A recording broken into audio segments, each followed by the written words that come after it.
FLM, wide open thinking, world-class work, and far-reaching results.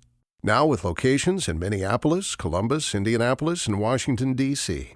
A strategic marketing and communications company dedicated to serving clients who specialize in the business of agriculture and the life of rural communities.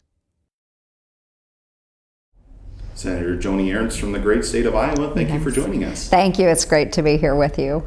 Now, you serve in a state that is no stranger to agricultural production. Right. What can you tell us about Iowa agriculture specifically?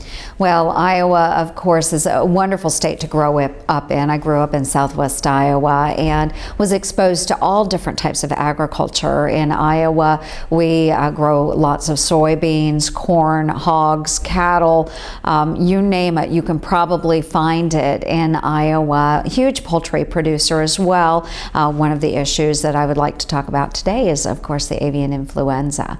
So a lot of things going on in Iowa right now, things that we're concerned about. Of course, the RFS, Renewable Fuel Standard, is also an interesting topic for Iowa right now as we wait for the EPA to finalize their standards for 2014 through 2016.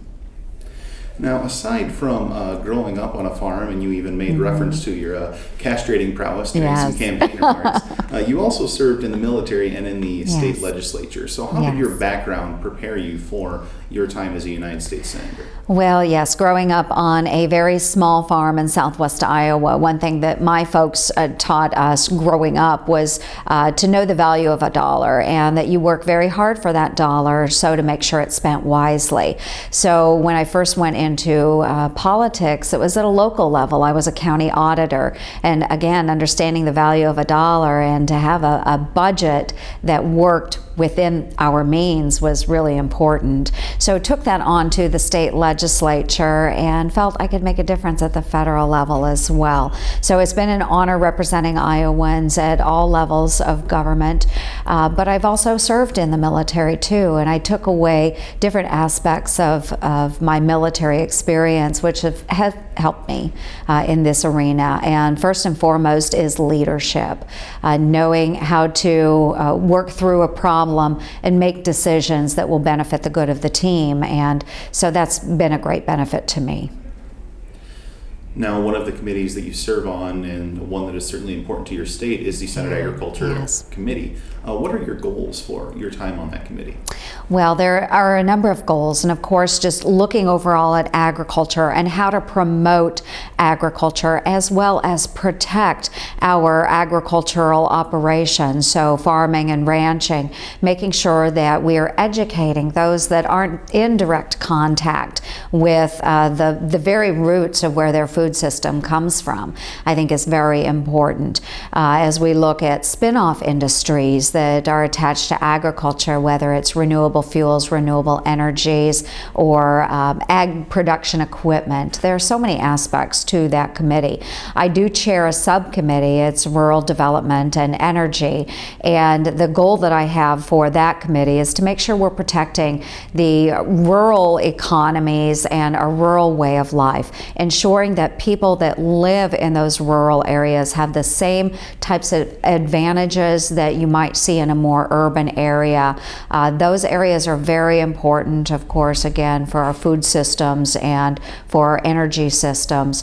We need to make sure we're encouraging folks to stay in the rural areas. And earlier you mentioned the Renewable Fuel Standard, and certainly we could talk for days about the amount of controversy that's been involved with that policy the last couple of years. But now that we have a firmer timeline from the Environmental Protection Agency, what are you hoping to see moving forward for the RFS? Well, we will continue to push. This is something that not only I have been working on, but Senator Chuck Grassley, many other senators from these rural states where we do have a huge amount of renewable energy, predominantly biodiesel, ethanol, making sure that the EPA is not reducing those standards, but increasing the volume. We would love to see that. Will they do that? I don't know that they will, but we don't want to see a reduction, so we'll keep pushing the EPA on those issues. Now, you and Senator Grassley have both been pushing for a strong RFS, but this is kind of a fine line, for the two of you, especially because Iowa grows a lot of corn. There's also a lot of pork and poultry production involved that uses a lot of that corn. So how can you as a legislator walk that fine line between those two industries that are both so important to your state? Well, I tell you, it's not such a fine line, I guess, in our minds, because we see the importance of those renewable energy sources. And with ag production going up, especially when it comes to the volume of corn and the bushels of corn that we can produce now, we see a little less push and pull for those types of products. So, of course, we're working on the RFS, and when you're producing ethanol, you have a number of grains that come out, the end product, that can be used as feed for those the poultry operators, those cattle ranchers. So we're seeing a lot more cooperation between the industries. Now, you're in your first year of your 6-year term in the Senate, and so with that in mind, there is the potential for two major trade agreements to come down during your time in the Senate with the TPP and the TTIP.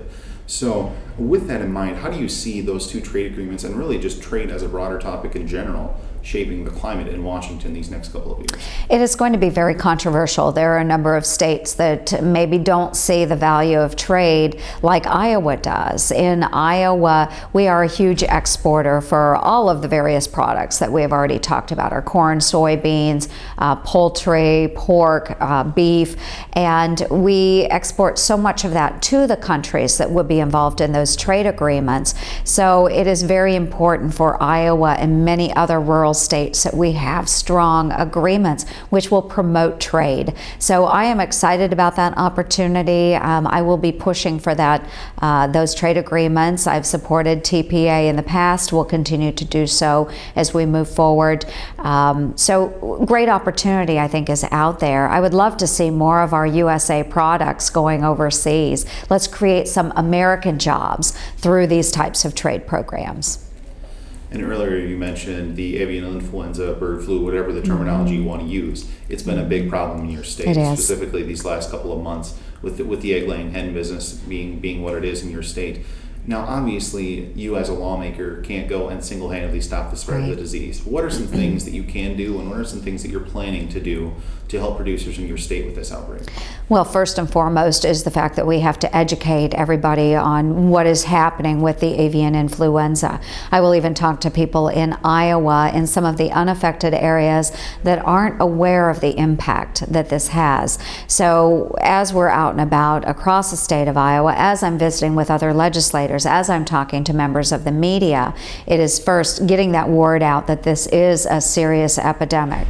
Next, we can work with members of the USDA and as well as our local level, state level Department of Agriculture, making sure that they are working on those issues. If there are any additional resources that are needed that should come from the federal government, that is something then that I will take that mantle on and work through. If it's legislative, if it's policy driven, that's when I can step in. But again, just being a leader in this area and making sure that all different levels of government, as well as those producers, are covering down on the problem. What I'd like to see as we hopefully see an end to this epidemic is bring everybody together and talk about what went well at the different levels, what needs to go better, because unfortunately this might be something we see reoccurring in the future. We have to learn from this, know how to prevent it would be the ultimate goal, but should it happen again, know how to treat it in a much more efficient manner. And just wrapping up here, you come from a state that doesn't have as many votes in the Electoral College as many others, but Iowa plays a key role in presidential elections due to the timing of its caucus. So why is it important for a state with such a heavy agricultural focus like Iowa? Why is it important for a state like that to play such a heavy role in presidential elections? Well, Iowa, most people will think of Iowa as an agricultural state, and we are a very rural state. But we have a great cross-section of America. Not only do we have a strong ag base, but we have a wonderful, solid manufacturing base. We have wonderful financial institutions which are housed in Iowa, and we have an up-and-coming tech industry as well. We've recently located Facebook and Google into the state. So you will find a great cross-section of industries, a vibrant economy, very sound economy, and we represent so many different walks of life right there in Iowa. So as candidates are looking for feedback from different types of individuals, they'll find it all in Iowa. Senator Joni Ernst from the great state of Iowa, thank you for joining us. Thank you very much.